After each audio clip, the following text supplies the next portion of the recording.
हजार गलतियों के बावजूद आप अपने आप से प्यार करते हो, तो फिर किसी की एक गलती पर उससे नफरत क्यों करते हो?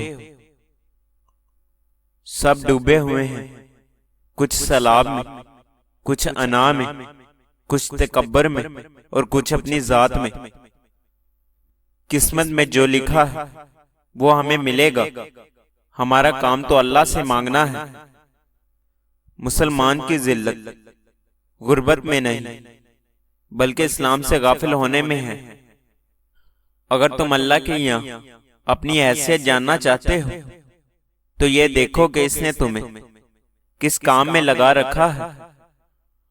अगर जिंदगी में सुकून चाहते हो तो लफ्जों की जंगों से परहेज करो। अगर हजार मुनाफिक मिलकर तुम्हारी जड़ें भी काट दें और अगर कोई एक अच्छा खानदानी और मुखलिस दोस्त आपको सहारा दिए हुए हो तो यकीन माने आप कभी गिर नहीं सकते। कड़वा बोलने वाले हमेशा धोखेबाज नहीं होते। धोखेबाज तो वो मीठे लोग होते हैं जो दिल में दुश्मनी रखते हैं और वक्त आने पर साथ छोड़ देते हैं। जिन रिश्तों में मुनाफिकत शामिल हो जाए तो ऐसे रिश्ते मजबूत नहीं रहते।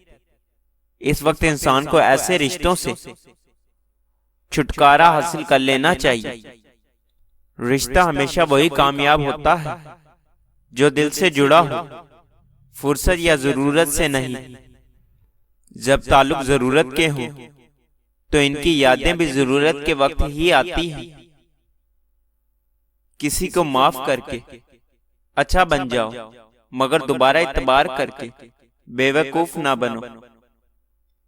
उस इंसान पर भरोसा करो जो तुम्हारी दो बातें जान ले। नंबर 1, गुस्से के पीछे प्यार, चुप रहने के पीछे वजह। सच्चे लोगों को गुस्सा जल्दी आ जाता है। मुनाफिक लोग मुंह पर मुस्कुराहट और दिल में गुस्सा रखते हैं।